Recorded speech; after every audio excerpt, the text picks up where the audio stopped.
Saludos, amados hermanos, gracia y paz. El pastor Pedro Saavedra les saluda y este es el audio número 99 de esta serie Renovar el entendimiento para que ocurra la transformación.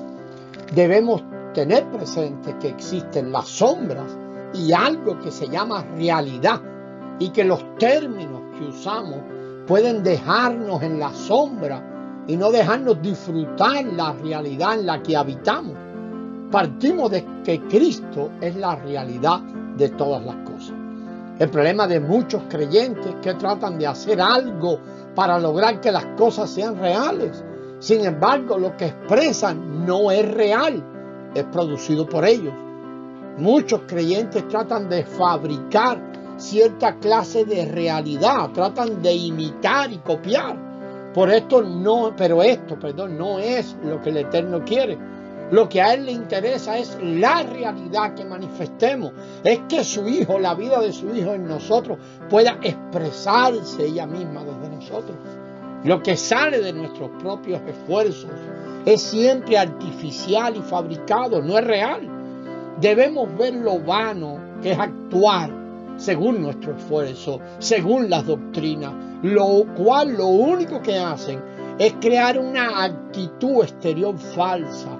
Así que tenemos que ser enseñados a vivir delante de Dios como lo que realmente somos, de acuerdo a nuestra posición. Debemos pedir al Eterno que nos ayude a tocar la realidad que se encuentra detrás de lo espiritual.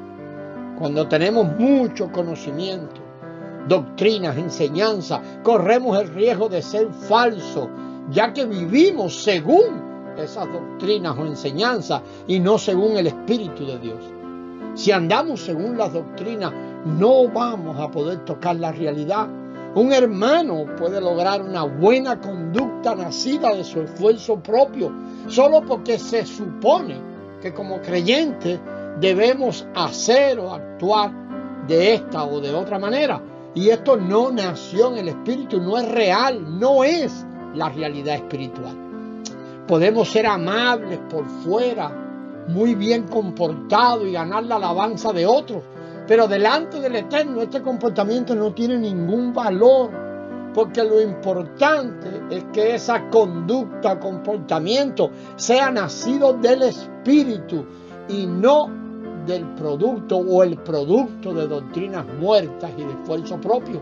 Lo importante no es que la conducta se haga con mucha sinceridad o deseo de agradar al Padre. No, el yo no puede hacer eso nunca. Lo importante es que hay una realidad espiritual que sea nacida, una manifestación del hombre nuevo.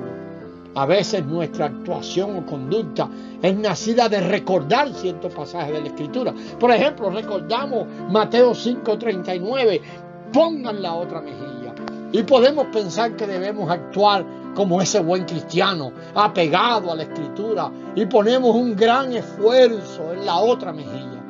Aún después de hacerlo, cuando logramos algunas de esas cosas y de actuar conforme a la Escritura, hay algo dentro de nosotros que no está bien, y esto es producto de que nuestra conducta no fue genuina, no provenía de la vida, no vino de tocar la realidad espiritual. Por ejemplo, por eso no hay un aumento de vida. Ese mal sentir es un aumento de muerte.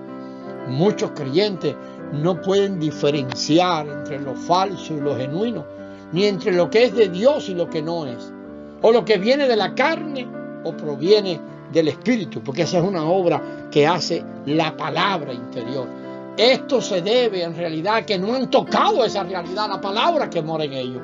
Cuando la tocamos, discernimos automáticamente entre lo genuino y lo falso, y vamos a poder huir del engaño. Recordemos que la capacidad de discernir proviene de nuestra visión. El creyente que haya sido salvo genuinamente, por lo menos en lo relacionado con la salvación, ha tocado la realidad espiritual con la salvación, como escapar del infierno, y ya no es fácil de que nadie lo engañe, porque él ha tocado esa realidad espiritual. Y en este asunto, cuando palpamos la realidad espiritual, espontáneamente notamos cuando ella está ausente en cualquier asunto. un poder inexplicable dentro de nosotros, que ya sabemos que es la expresión de esa palabra, rechaza lo que no es genuino. Si nos engañan fácilmente, es porque en realidad nos engañamos a nosotros mismos. Y cuando esto sucede, sí somos presa fácil del engaño. Si no nos conocemos a la luz divina a nosotros mismos, tampoco podremos conocer a otros. Pero cuando el Eterno en el proceso nos disciplina, nos toca o nos instruye, entonces nos conocemos a nosotros mismos en la luz de Él. Tocamos algo real y sabemos cómo actúa el Espíritu de Dios en nosotros, porque es nuestra experiencia. Y al conversar con una persona, inmediatamente sabremos si actúa por sí misma o por el Espíritu de Dios. El discernimiento espiritual es el resultado de tocar o de haber tocado la realidad espiritual. Aquellos que no han palpado la realidad se engañan a sí mismos. Y aquellos que están se engañan a sí mismos y a todos los demás que están en su misma condición espiritual. No pueden engañar a aquellos que reconocen lo que es del Espíritu y que saben, han experimentado lo que es vivir en el Espíritu. Tampoco pueden engañar a los congregados en el Espíritu, los que permanecen en Cristo, en realidad lo que es la iglesia.